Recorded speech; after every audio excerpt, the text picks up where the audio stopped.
This is Hitting the Post, NorthJerseySports.com's original multimedia series talking all things North Jersey soccer. Brought to you by the Bergen County Education Association. Bergen County Public Schools work because the BCEA works with you.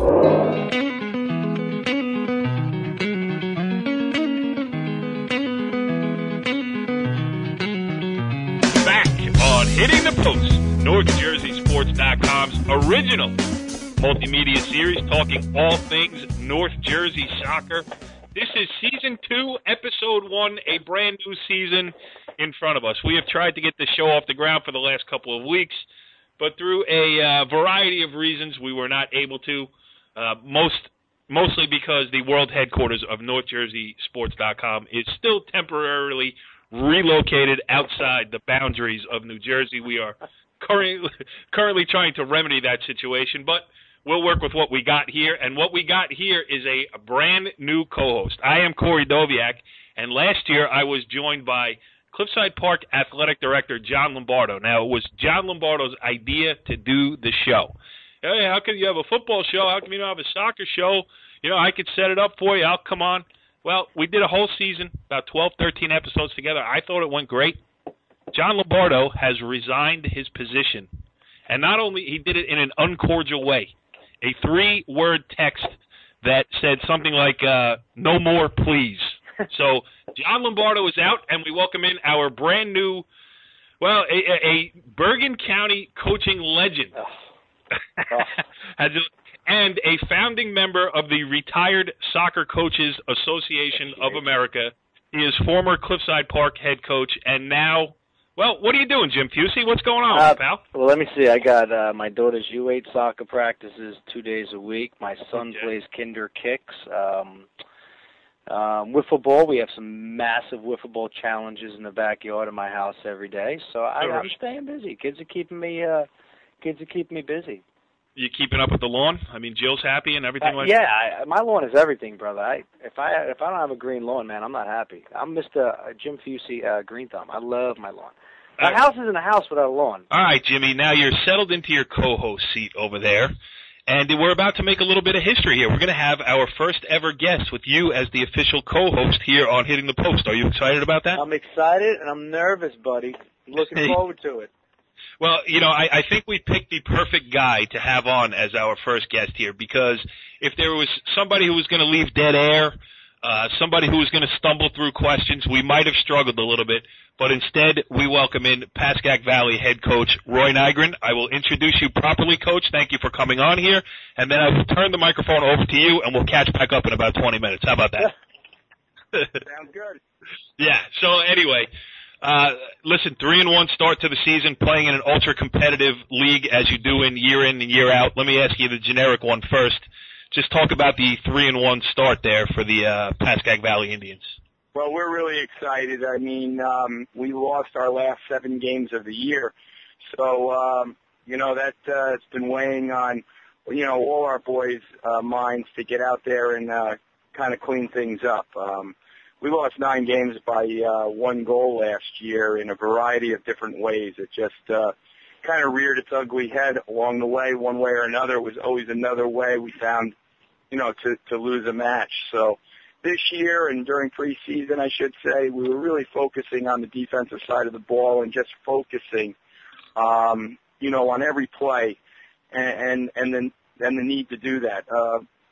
We have a tendency to keep possession and, you know, and possessing the ball and, you know, so the clock is normally in our favor and stuff. And just a matter of not thinking you've got the game won when you know, not putting the ball in the net. I mean, the object is to put it in the net and not to let the other team score. And, you know, this year we've done a nice job in terms of focusing and defending it in, you know, our box and taking advantage of some miscues by our opposition in front of our own goal.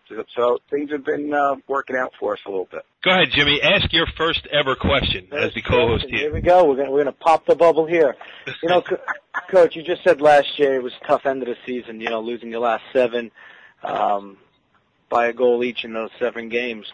What's the mindset this year? Why is the mindset different that you're off to a 3-1 start? Is there something you and your staff did differently in the off season? Is it just maturity of the kids? As coaches, we always say, your junior year and your senior year, you just get a different kid out there from their sophomore year. What is it? What has been the mindset? Listen, you lose 7 games by a goal towards the end of the last season, and now you come in this year off to a fast start. What is the mindset? What changed their mindset? Is there anything you did differently in the off season to build their mindset and to start off quick? Yeah, I think you're hitting something where, when you look at the end of the game, we preach don't use the index finger, use the thumb. And, as a coach, you got to do that too. And I think when we look back on the season, it's a combination of a couple of things. Number one, we've got 8 kids returning. We had a very young back row last year. They're physically more mature. And then their mental approach to the game. They know how they've lived through, how learning or, living through how fragile a game can be. I mean, a lot of those games, if you just took the goals out of the film, you'd say Valley won a game. Valley definitely won that game. But it didn't work out that way. And the game of soccer is very fragile, and you have to focus for the full 80 minutes.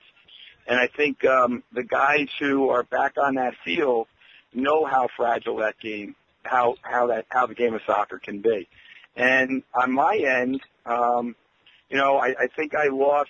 I didn't focus as much on the defensive side of the ball as much as I think I needed to do, and bring a mental toughness to our team. We work on technique and possessing and trying to minimize the amount of battles we have to get into, and I think that pie we just cut it up a little bit differently. And so on our end, I think we focused on remaining tough and really good transition on the defensive side and really focusing on defending restarts. So that's on our end, and on the kids' end, it's maturing, living it, and feeling the pain of, playing a lot of good minutes and not getting a result. So, yeah. And knowing that you can win a game ugly, it's okay. Yeah, it's all right. Yeah, and you, Coach, I saw you early last year, that Tenafly game specifically, and you lost that one close. You played well, could have won, all those other things. And is confidence a thing, too? Like, you get out of the gates quick this year. Losing can snowball on you, so can winning. Mm-hmm. I totally agree with you. I mean, last year we lost the game 2-1, dominating Old Japan in the second half. We get on a tackle that we should have come up with, and we didn't. And they now have an opportunity at goal, and they finish it off, and we lose that 2-1. So we lost, our first 2 games of the year, and then we draw with a tough Bergenfield team last year, and then we lose an overtime game to Tenafly. And it just, sometimes your kids start to what's going to happen next kind of thing in terms of a bad thing. And this year, I think our kids are looking at, we're going to get one. We're just going to keep grinding it out, and who's going to make the next play? And I want to make the next play. If that thing's coming my way and it's my turn, I'm going to make the play. So, yes, I think winning and you get on a little roll certainly changes that mindset a little bit, in a very positive way. Go ahead, Jimmy. Soccer's that type of game. It's a game to where it's not what you didn't do, it's what you're going to do. You can have the worst game of your career and find yourself in a 0-0 game with a minute left and the ball at your foot inside the 20 to make something real special happen.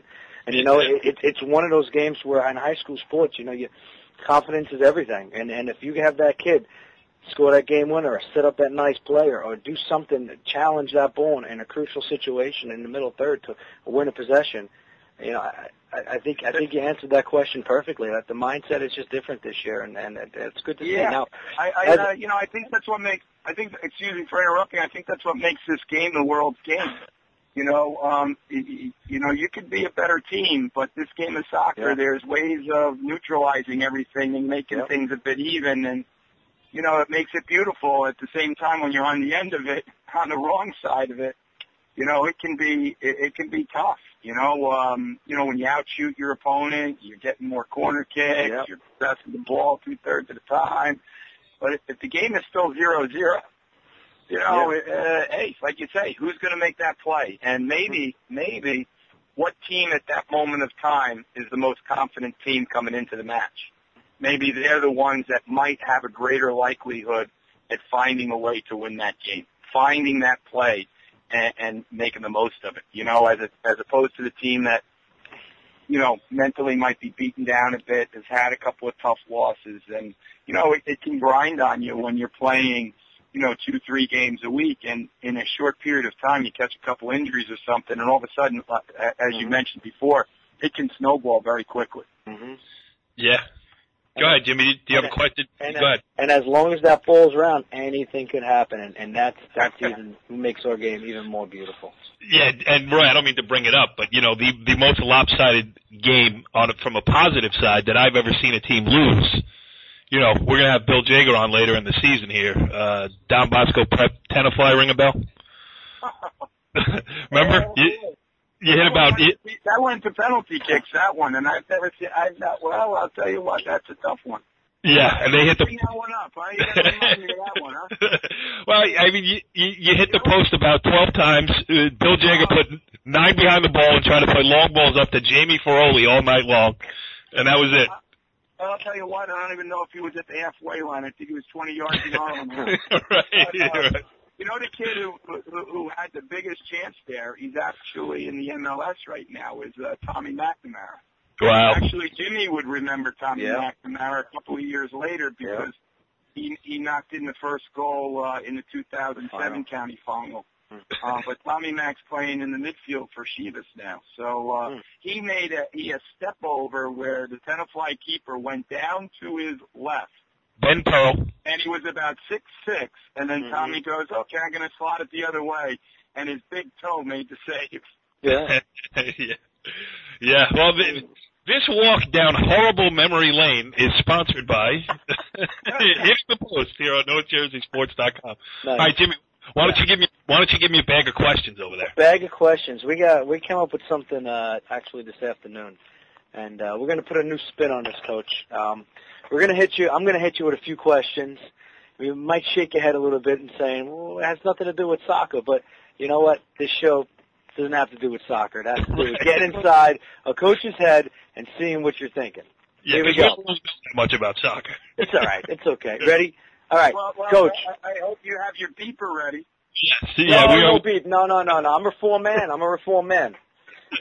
Retiring away from the pitch has been good. Note to self, Jimmy, ask Jack Cognetta for tape of halftime interview against Englewood. Yeah, and why is he putting that on air, too, back then? I got on him. I was like, you can't be putting that stuff on air. That was great. Question number 1, Coach, here you go. You're stuck on an island by yourself, but you can bring 3 people with you to help you get off that island. What 3 people they're going to be? But wait a second. You get to pick a referee, an opposing coach, and a player that you coached. What 3 people would you take? Wow. You see, we're hitting you heavy, man. Listen, while you're thinking, I'll give you a second to think. Corey gave me a call to take my boss's job over, John Lombardo, on our core. Yeah. I hope you cleared this with John that I'm kind of hip checking him out of the way because he does do my observations at Cliffside, and I don't want to. By taking his job, I don't want him to think that, I'm going to get a bad write-up on my next observation when I'm teaching driver's ed or something. Well, anybody who heard the beginning of the show knows what I think about John Lombardo. He was dead weight. I carried him through the entire season last year. I have recurring back pain, and I've been to the chiropractor 3 days a week just to get John Lombardo out of my system. So, well, you know what, Roy? You could drown John Lombardo on your desert island. So you get to take 3 people with you: a high school ref, a player that you've coached in the past, And an opposing coach that you coached against. Okay, and this is for me to solve the problem is getting off the island. Got to get off the island. Or staying on the island forever. Hey, listen, it's an open-ended question. All right. If you want help, Coach, I think the easy one is for somebody to save you. You go with Ian Joyce. Well, in terms of former player that I've coached, I probably have Mark Maker. Okay. Now, it was a tough decision because there's been a couple guys. You know, this guy, Eric Sanderson, was just unbelievable my first year at Northern Highlands. So he's right up there. Real interesting guy. And another guy that's really one of the toughest guys I ever had was Andy Van Orton. I remember Andy. He actually played through the season with shingles. Oof. And I found that out only because I asked him to take his shirt off to play skins indoors. He said, Coach, I can't because I've got shingles and it's dangerous. So that's one tough guy. But Mark Maker, who coached with me, and of course he's over at Chatham now doing a great job. And he's, by the way, he's expecting his first child. Nice. Wow, we're going to have him on later in the season. So Mark would be the player. In terms of coach, I guess I'd go with Evan Baumgarten. I've worked with him for 30 years, and we've done a lot of youth stuff together, and competed against each other for a good 10 years, where we were bouncing back and forth, 1-2, team of the year, and the whole thing. So for us to endure through that was kind of special to me. We had great competition at the same time. We're able to share our own opinions and yet still have a relationship. So I think that rates a little bit, I'd love to have a microphone on the conversation of you two building a raft. That'd be fun to listen to. Or fire. Or a fire. Or a fire. In terms of referees, this is a tough one. And Pooch, you would know this because, refs, really? I don't really know any ref who wouldn't want to push me off the island's cliff or maybe not throw the life raft to me or I always liked Curry very much. Okay. Yeah. And obviously he had a stroke a couple years ago and now he's back reffing. And I always appreciated his professionalism and his ability to take time out to listen to your point of view at the same time, continue doing his thing. A man of a lot of integrity too. And, wow, that was. I guess those would be my three. That's good enough. Well, Roy Nygren, the official first guest here on Season 2, Episode 1 of Hitting the Post. I don't think we could have picked a better guy.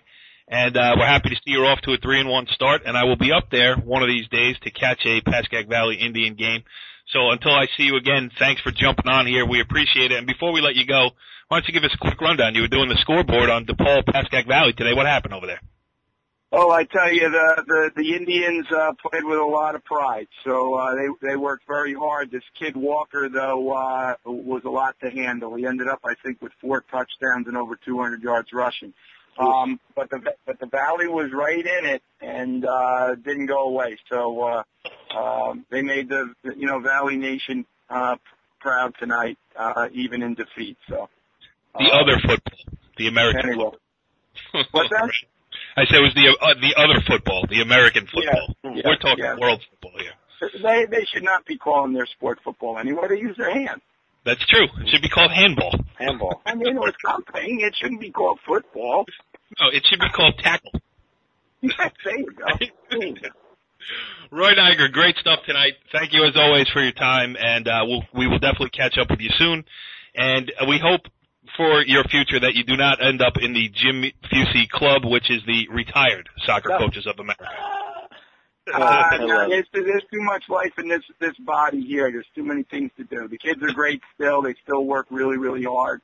And I just love being on the field, with the kids. And as long as I'm relevant, I'll stay. The minute I'm not relevant anymore, I will walk away into the sunset. And maybe I'll go camping with the Fucci family.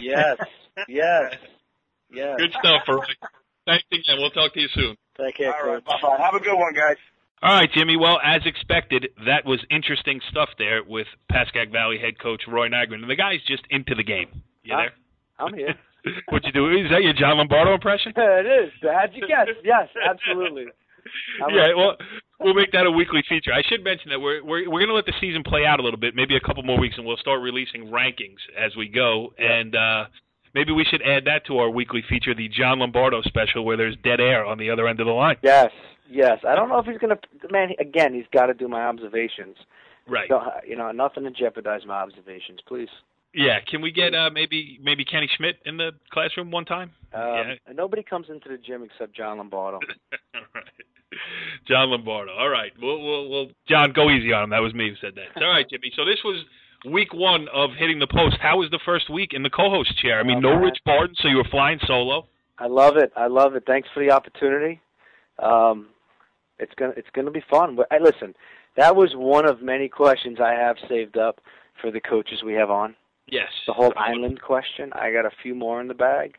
I just as the season goes on, I want coaches to come on being like, what is he going to ask me today? Hey, man, we might use that question again. I don't know. All right. But we might have other questions. So you know what? We're going to hit you with a haymaker from behind every once in a while, and we're going to keep you on your toes. My job, then, is to come up with a little jingle, a little musical medley to accompany, we'll call it Jimmy's Bag of Questions. So I got a bag of questions. Yes, and we'll shuffle the bag around. We will come up with some new ideas, and I will try to make it work musically here with my limited musical talent. But I will download some illegal files, and I will get something going. Maybe a little bit on the Debbie Gibson, Tiffany end of it? No? That's a good idea. Maybe Samantha Fox? I don't know. Yes. So go a little retro here? We'll go hard 80s, Jimmy. That was, as sad as it is to say, that was our heyday. Speaking of hard 80s, I went to go see the Eagles last night. My father-in-law got us tickets, my wife and I. Center court on the Garden, on the floor. That's awesome. No, it was terrible. It was terrible. You couldn't use your cell phone. You couldn't text. And check this out. You would appreciate this being one of those aisle twirly deadheads like myself. Right. You couldn't dance. You couldn't get up and dance. Get out of here. No, man. People can't see behind you. You got to sit down. I was like, what? Oh. They sounded great. Don't get me wrong. This first set was awful. I was ready to fall asleep with all their ballads and stuff. The second set, they let Joe Walsh get a little crazy, and his wild side came out. So. Oh my God, that's awful. Though. I told you my Bruce Hornsby story, right? You did. At the theater. Two guys I'd love to see with a piano and a microphone. Yeah. One being Billy Joel, the other being Bruce Hornsby, who I had the opportunity to see in a tiny arena up in Tarrytown. It was the worst show ever. My wife and I left at the set break. So, you never know what you're going to get if you can't dance at an Eagles concert. What's the sense of going? How are you supposed to take it to the limit from the inside of your seat? I'll tell you how. You know how you take it to the limit? Wow. You stay in tune to Hitting the Post, buddy. That's it. And we will do it again next week. Jim Fucci, good job in week one, and we'll come up with more ideas for next week. Thanks, pal. All right, buddy. Follow the leader.